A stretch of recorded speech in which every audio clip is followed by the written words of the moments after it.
ಕೋವ್ಯಾಕ್ಸಿನ್ ಕುರಿತು ಅಪಸ್ವರ ತೆಗೆದವರಿಗೆ ಭರ್ಜರಿ ತಿರುಗೇಟು. ಕೋವಿಶೀಲ್ಡ್ ಬಗ್ಗೆ ಪ್ರಶ್ನಿಸಿದವರು ಕೋವ್ಯಾಕ್ಸಿನ್ ಬಗ್ಗೆ ಯಾಕೆ ಪ್ರಶ್ನೆ ಮಾಡ್ತಾ ಇದ್ದೀರಿ, ಕೋವಿಶೀಲ್ಡ್ ಬಗ್ಗೆ ನಿಮ್ಮ ಪ್ರಶ್ನೆನೇ ಇರಲಿಲ್ಲ. ಆದರೆ ಭಾರತದ ಪರವಾಗಿ ಏನು ತಯಾರಾಗ್ತಿರುವಂಥ ಕೋವ್ಯಾಕ್ಸಿನ್ ನಮ್ಮದೇ ಈ ತಯಾರಿಕೆ ಸಂಶೋಧನೆ ನಮ್ಮ ತಂಡ ಮಾಡಿತ್ತು. ಸೊ ಇದಕ್ಕೆ ಸಂಬಂಧಪಟ್ಟ ಹಾಗೆ ಯಾಕೆ ಪ್ರಶ್ನೆ ನಿಮಗೆ, ಕೋವಿಶೀಲ್ಡ್ ಬಗ್ಗೆ ಯಾಕೆ ನೀವು ಅಪಸ್ವರ ತೆಗಿತಾ ಇಲ್ಲ? ಕೊರೋನಾ ಲಸಿಕೆ ಕುರಿತು ಅಪಸ್ವರ ತೆಗೆದವರಿಗೆ ಪ್ರಶ್ನೆ. ಸ್ವದೇಶಿ ಕಂಪನಿ ಏಳಿಗೆ ಸಹಿಸದವರಿಂದ ಅಪಪ್ರಚಾರದ ಆರೋಪ ಇದೆ. ಯಾಕೆ ನೀವು ಬರೀ ಈ ಕೋವಿಶೀಲ್ಡ್ ವಿಚಾರವಾಗಿ ಮಾತಾಡದೆ ಕೋವ್ಯಾಕ್ಸಿನ್ ಬಗ್ಗೆ ಯಾಕೆ ನೀವು ಪ್ರಶ್ನೆ ಮಾಡ್ತಿದ್ದೀರಿ ಅಂತ ಕೇಳಲಾಗಿದೆ.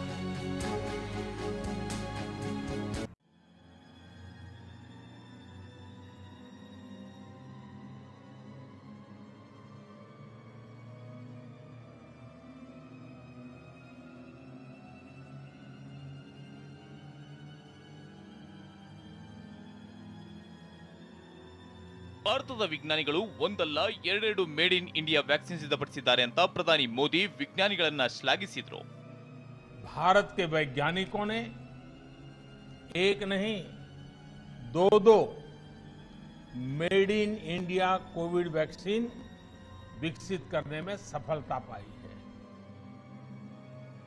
ಯಾವ ಕೊರೋನಾ ಮಹಾಮಾರಿ ಇಡೀ ವಿಶ್ವವನ್ನೇ ತನ್ನ ತಾಳಕ್ಕೆ ಕುಣಿಸಿತ್ತೋ, ಯಾವ ಹೆಸರನ್ನ ಹೇಳಿದ್ರೆ ಜನರು ಕನ್ಸಿನಲ್ಲೂ ಬೆಚ್ಚಿ ಬೀಳ್ತಿದ್ರು, ಯಾವ ಹೆಸರು ಹೇಳಿದ್ರೆ ಜನ ನಿಂತಲ್ಲೇ ಗಡಗಡ ನಡುಗ್ತಿದ್ರು, ಅಂತ ಮಹಾಮಾರಿ ಕೊರೋನಾಗೆ ಭಾರತದ ವಿಜ್ಞಾನಿಗಳು ಲಸಿಕೆ ಕಂಡುಹಿಡಿದಿದ್ದಾರೆ ಅಂತ ಪ್ರಧಾನಿ ಮೋದಿ ಘೋಷಣೆ ಮಾಡ್ತಿದ್ದಂತೆ ಭಾರತದಲ್ಲಿ ರಾಜಕೀಯ ಶುರುವಾಗೇ ಬಿಡ್ತು.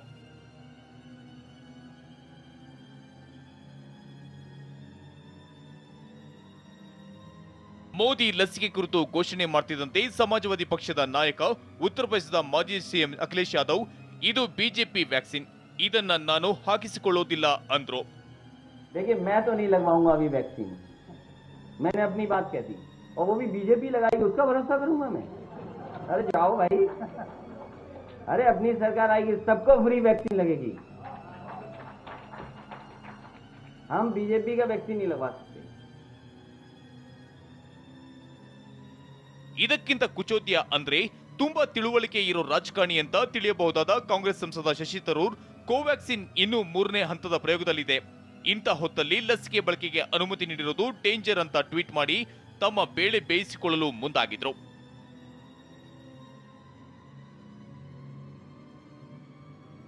ಭಾರತದ ರಾಜಕಾರಣಿಗಳು ಎಲ್ಲದರಲ್ಲೂ ರಾಜಕೀಯ ಬೆರೆಸಲು ಹಿಂದೆ ಮುಂದೆ ನೋಡಲ್ಲ. ಕೊರೋನಾ ಮಹಾಮಾರಿ ಇಡೀ ವಿಶ್ವವನ್ನ ನಡುಗಿಸುತ್ತಿರೋ ಹೊತ್ತಲ್ಲೂ ರಾಜಕೀಯ ಬಿಟ್ಟಿಲ್ಲ. ಒಂದೆಡೆ ಲಸಿಕೆ ಕುರಿತು ಜನರಲ್ಲಿ ತಿಳುವಳಿಕೆ ಮೂಡಿಸಬೇಕು ಅಂತ ಕೆಲವರು ಯತ್ನಿಸುತ್ತಿರೋ ಹೊತ್ತಲ್ಲೇ ಈ ರೀತಿ ಪ್ರಮುಖ ನಾಯಕರು ಲಸಿಕೆ ಬಗ್ಗೆ ಜನರಲ್ಲಿ ಅಪನಂಬಿಕೆ ಮೂಡಿಸುವಂತ ಅಪ್ರಚಾರಕ್ಕೆ ಇಳಿದಿದ್ದಾರೆ. ಅದರಲ್ಲೂ ಕೋವಿಶೀಲ್ಡ್ ಹಾಗೂ ಕೋವ್ಯಾಕ್ಸಿನ್ ಈ 2 ಲಸಿಕೆಗಳ ತುರ್ತು ಬಳಕೆಗೆ ಡಿಸಿಜಿಎ ಅಂದ್ರೆ drug controller general of India ಒಪ್ಪಿಗೆ ನೀಡಿದ ಬಳಿಕ ಕೋವಿಶೀಲ್ಡ್ ಕುರಿತು ತುಟಿಕ್ ಪಿಟಿಕ್ ಎನ್ನದ ನಾಯಕರು ಭಾರತ್ ಬಯೋಟೆಕ್ನ ಕೋವ್ಯಾಕ್ಸಿನ್ ಕುರಿತು ಪ್ರಶ್ನೆ ಎತ್ತಿದ್ದಾರೆ. ಇದು ಹಲವು ಪ್ರಶ್ನೆಗಳು ಏಳುವಂತೆ ಮಾಡಿದೆ. ಇದೇ ಕಾರಣಕ್ಕೆ ನಿನ್ನೆ ಸುದ್ದಿಗೋಷ್ಠಿ ನಡೆಸಿದ ಭಾರತ್ ಬಯೋಟೆಕ್ ಸಿಎಂಡಿ ಕೃಷ್ಣ ಎಲ್ಲ ನಾಯಕರಿಗೆ ತಿರುಗೇಟು ಕೊಟ್ಟಿದ್ದಾರೆ. I don't want it's a very confusing slide, but we put all transparently every data when we submitted to each committee and when we got approval, when we done the trial, everything is put in the slide. People question, oh, we are not transparent. I don't know what is transparency to me. When I put everything in the black and white like this, people still question transparent because Indian scientists are cheap people. You can throw the stones on them on anything you want to. And that is the problem. And I think, people ask, oh, we don't have any data public domain. In a public domain, it takes. In 6 months, 7 months, when the vaccine going in a fast track clearances, we are also under pressure. And we are the only company published 5 articles.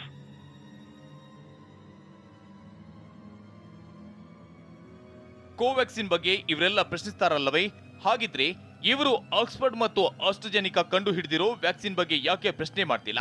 Covishield ಶೇಕಡ 60ರಷ್ಟೋ 70ರಷ್ಟೋ 90ರಷ್ಟೋ ಎಷ್ಟು ಪರಿಣಾಮಕಾರಿ ಎಂದು ಯಾಕೆ ಪ್ರಶ್ನಿಸುತ್ತಿಲ್ಲ ಎಂದು ಕೃಷ್ಣ ಕಿಡಿಕಾರಿದ್ದಾರೆ.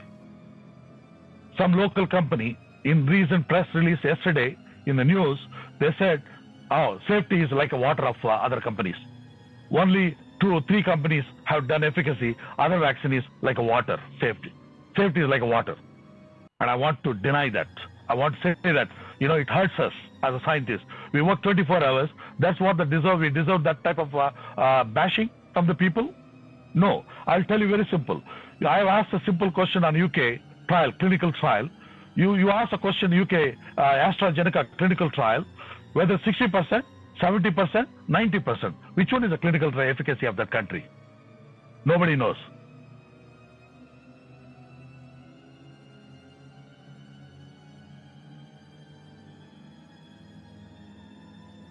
Europe ರಾಷ್ಟ್ರಗಳೇ England ವರದಿಯನ್ನ ಒಪ್ಪಲು ಸಾಧ್ಯವಿಲ್ಲ ಎನ್ನುತ್ತಿವೆ. ಇದರ ನಡುವೆ ಭಾರತದಲ್ಲಿ ಕೋವಿಶೀಲ್ಡ್ಗೆ ಅನುಮತಿ ನೀಡಲಾಗಿದೆ. ಇದಕ್ಕೆ ನಾನು ತಕರಾರು ತೆಗೆಯಲ್ಲ. ಯಾವುದೇ ಸಾಂಕ್ರಾಮಿಕ ರೋಗ ಕಾಣಿಸಿಕೊಂಡಾಗ ಲಸಿಕೆಗಳಿಗೆ ತುರ್ತು ಅನುಮತಿ ನೀಡುವುದು ಸಾಮಾನ್ಯ ಪ್ರಕ್ರಿಯೆ. ಇದೇ ರೀತಿ ಈಗಲೂ ನಮಗೆ ಅನುಮತಿ ನೀಡಿದ್ದಾರೆ. Europe says we will not accept the UK data. US says we will not accept the UK data because they have to clean up the data, clinical data. Whereas in India, we do all systematically in a 200% transparent, 200% honest clinical trial, and we get a bashing from everybody. Everybody in the news media gets into bashing on us. That's not right for us. Please help as a scientist to survive. I want startup to survive in this country, and I want innovation to survive in this country. We have done a wrong, please point out. But why is it you don't question the UK trial? Nobody want to read that. Because Indian scientists are easy. Indian scientists want to bash on another Indian scientist.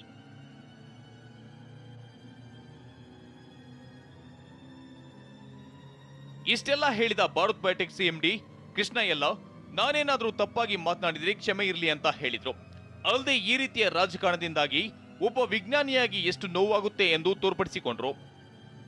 That is why I have to tell this. If I have talked little rashly, please forgive me about that. Okay? And it hurts. It hurts a scientist who works 24 hours and he gets hurt, bashing by people for the sake of selfishness and for the sake of, to show they are intellectually above others. That's not right. We don't deserve that. ಒಟ್ನಲ್ಲಿ vaccine ವಿಚಾರದಲ್ಲಿ ರಾಜಕೀಯ ಬೆರೆಸಿದ್ದಕ್ಕೆ Bharat biotech CMD Krishna ಎಲ್ಲ ತಮ್ಮದೇ ರೀತಿಯಲ್ಲಿ ತಿರುಗೇಟು ಮತ್ತು ಸ್ಪಷ್ಟನೆ ಎರಡನ್ನೂ ನೀಡಿದ್ದಾರೆ. ಇದಾದ ಮೇಲೂ ವ್ಯಾಕ್ಸಿನ್ ವಿಚಾರದಲ್ಲಿ ರಾಜಕೀಯ ಮಾಡಲು ಯಾರೇ ಮುಂದಾದ್ರೂ ಅದು ಎಷ್ಟು ಸರಿ ಅನ್ನೋದನ್ನ ನೀವೇ ನಿರ್ಧರಿಸಿ.